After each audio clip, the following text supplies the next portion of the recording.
It started like any other backpacking trip, a mix of adventure, spontaneity, and a pinch of chaos. Paxton, Josh, and Ollie, three friends from different corners of the world, had been exploring Europe, soaking in the sights and indulging in local culture. One evening in Amsterdam, they met Alexei, a charismatic Russian who seemed to have the inside scoop on everything. He mentioned a hostel in Slovakia that was off the charts and filled with locals who adored Americans. It sounded too good to pass up. On the train to Slovakia, the trio encountered a peculiar Dutch businessman. His intense stare and cryptic remarks made them uneasy, but they brushed it off as just another eccentric traveler. When they arrived in the quaint Slovakian village, the hostel was everything Alexei had promised: cozy, lively, and filled with friendly faces. They were even welcomed by two stunning women, Natalia and Svetlana, who invited them to a spa and later to a disco. Josh, still nursing a broken heart from a recent breakup, hesitated to join the fun, but Natalia and Svetlana's charm was hard to resist. The night turned into a whirlwind of laughter, dancing, and drinks. However, beneath the surface of the seemingly perfect evening, a strange tension lingered.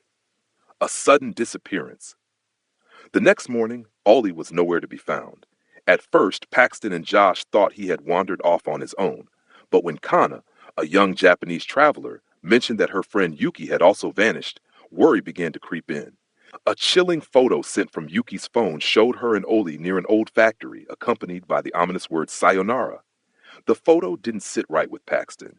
Something about it seemed staged. As the day unfolded, their unease grew. That evening, Natalia and Svetlana invited them out again, but Josh decided to head back to the hostel early. Paxton, however, stayed behind, eventually passing out in a storage room after a bit too much to drink. A grim revelation. Josh woke up in a cold, dimly lit room, restrained to a chair. The Dutch businessman reappeared, this time clad in an apron and gloves. Instead of casual conversation, he began to monologue about unfulfilled dreams and personal regrets. Josh's pleas for mercy were met with eerie indifference as the man methodically worked on him, symbolically tearing away at his spirit and resolve. Meanwhile, Paxton awoke and returned to the hostel, only to find new occupants in their shared room. His friends were still missing, and no one seemed to have answers. Desperate, he tracked down Natalia and Svetlana, demanding they take him to the art show they had cryptically mentioned. With an unsettling smile, they led him to a factory on the outskirts of town. Inside, Paxton's worst fears were confirmed. In a room filled with tools and equipment, he found the Dutch businessman standing over Josh's lifeless body. Natalia admitted that she and Svetlana were paid to lure travelers like him to the factory. Before Paxton could react, he was subdued and taken to another room. Turning the tables. Paxton found himself in a similar predicament, restrained and at the mercy of a client eager to experience the factory's services. But when the client's overconfidence led to a misstep, Paxton seized the opportunity to escape.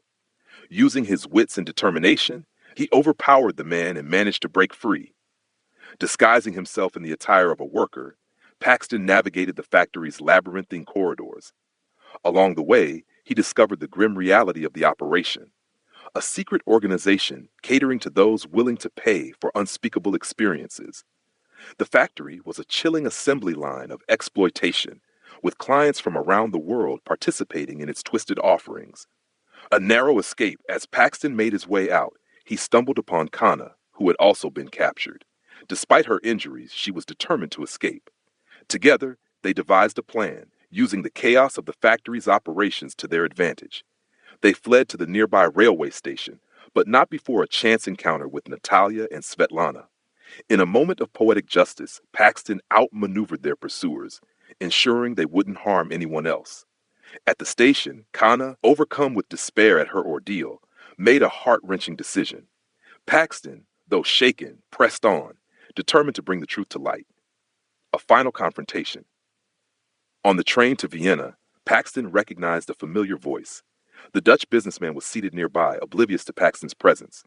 Fueled by a mix of grief and resolve, Paxton followed him to a public restroom. In a calculated move, he confronted the man, ensuring he understood the consequences of his actions. Paxton left the station with a renewed sense of purpose. ready to leave the horrors of Slovakia behind.